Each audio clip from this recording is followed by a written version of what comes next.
Hey, how's it going, Ashley? Yeah, absolutely fantastic. Thanks very much indeed. Good to finally meet you. Yeah, where'd we meet? Where did we meet? On LinkedIn, obviously. Yes. Obviously. And this is like, have you coined it or have I coined it? BuzzFest. I'm going to take that. I'm happy for you to take it. There's such a buzz around what Gavin and Jamie have done that we should be calling it BuzzFest. Yeah. That's the nickname for it, isn't it? So it's Business Fest Southwest. That's the proper name. It's shortened down to BizFest. But do you not agree? It's a great buzz here today. I'm told I was awake at 3 a.m, as you know. Oh my goodness, that's crazy. I wasn't texting you at 3 a.m, but I was thinking about my next post for Friday, actually. Oh, fantastic. So what do you do on a Friday?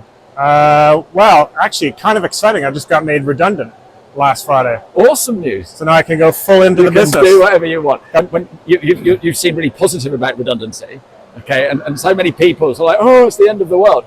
And if you think of redundancy as the opportunity, you can do so many things. I've been made redundant 3 times. Really? And each time it was traumatic, but I just went for it, and all these different things have happened.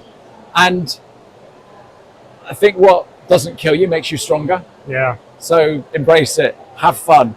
What's the best that can happen?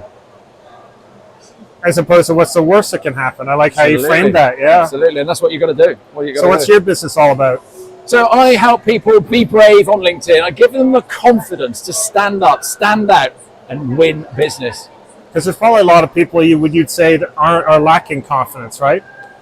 I know I was like 2 years ago, a year ago. I was like, I was a computer science guy for 18 years, so I was all about privacy and security, and don't want people to see what. It's not like they. And I realized they're not going to learn where I live. If they have my mobile phone number, which is a business one, they're not again going to be able to pinpoint where I live, probably, right? So what's the problem? So I started posting carefully here and there, and then.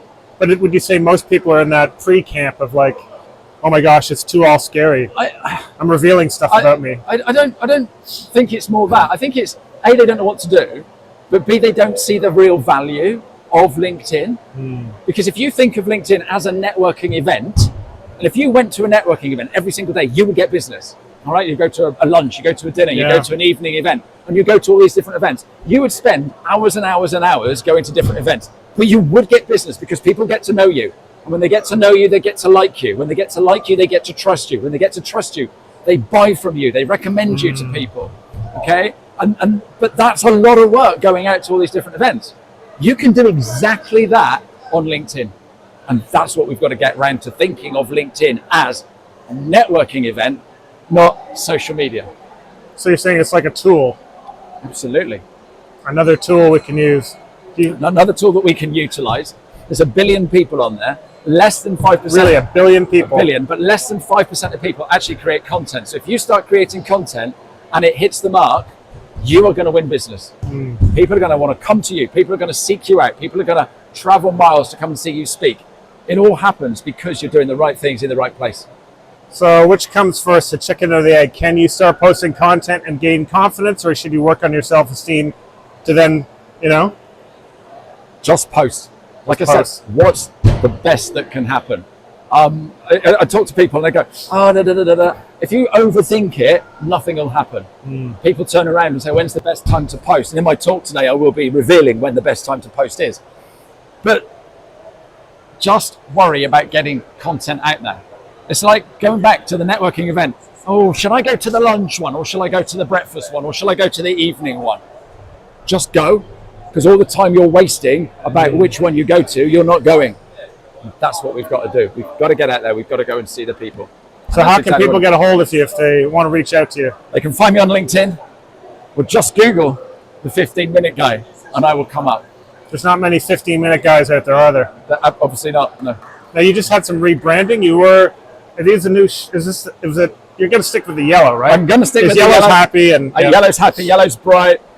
It goes with my table. It goes with my number 4. Yesterday. What's the reference to number 4? 4 years in business. Oh, wow. Yesterday. Well, let's hold that up. Yeah, let's do that. For the camera. 4 years in business. Yeah.